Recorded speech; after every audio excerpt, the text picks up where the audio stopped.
पण निदा खानला अटक करेपर्यंत ती कोणाच्या आश्रयाखाली होती? कोण तिला आशीर्वाद देत होता?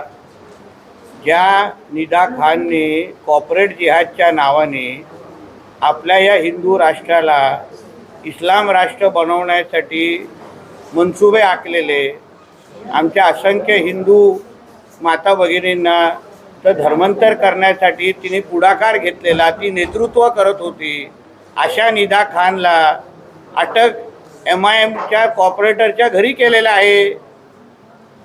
तिला इम्तियाज जलीलचा आशीर्वाद होता म्हणून मी पहिल्या दिवसापासून बोलत होतो.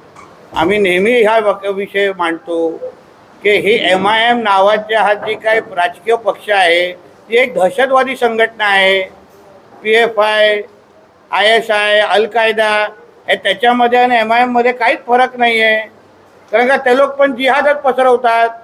ह्याच्या अगोदर पण मुंब्राची ती कॉर्पोरेटर, तिची पण पार्श्वभूमी कोणाला माहीत नाही म्हणून तिचं नगरसेवकचं पद गेलं. ती पण MIMचीच होती.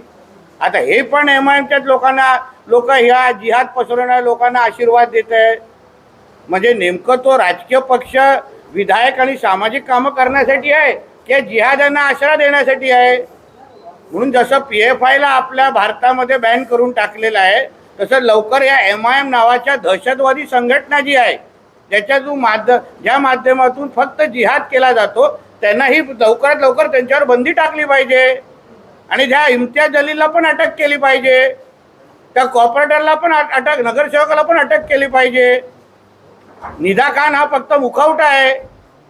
यांचे जे पाकिस्तानमध्ये बसलेले जे अब्बा आहेत ना, ज्यांचे हे MIM वाले आता नातेवाईक एक एक निघत आहेत, हिरवे साप, त्यांना पण पहिला अटक करा, त्यांची चौकशी करा. मग आपल्याला कळेल की ह्या देशामध्ये, या हिंदू राष्ट्रामध्ये गजवा हिंद कोण करू पाहत आहे.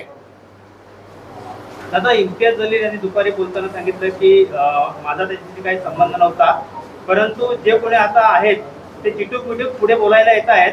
सगळ्यात पहिली प्रतिक्रिया आपण दिली होती, त्यामुळे आपल्यावरती टीका झाल्याचं समजलं जातं. अहो, याच इम्तियाज जलीलनी मुंब्रामध्ये येऊन सांगितलं होतं की आम्हाला महाराष्ट्र हिरवा करायचा आहे. म्हणजे काय? म्हणजे या अशा निदा खान सारख्या हिरव्या सापांना यांना दूध पाजायचं आहे जे जिहाद करतात इथे. मला काही नावं देऊन तुझा बुरखा फाडण्याशिवाय मी गप्प बसणार नाही आहे.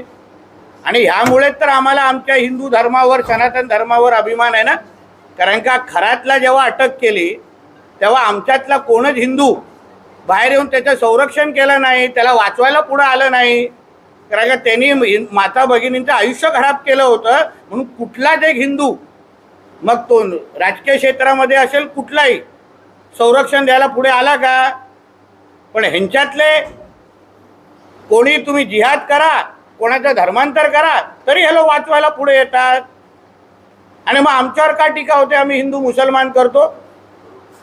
अहो, तुम्हाला ज्या राष्ट्रामध्ये तुम्ही राहता त्या राष्ट्राचे संविधान, त्या राष्ट्राचा झेंडा, त्या राष्ट्राचा राष्ट्रगीत हे तुम्हाला मानायचं नसेल, नुसतं जिहाद करायचं असेल आणि जिहाद करणाऱ्या लोकांना तुम्ही संरक्षण देत असाल, तर ही सगळी ह्या हिरव्या सापांची घाण आता एकदाच साफ करण्याची वेळ आलेली आहे.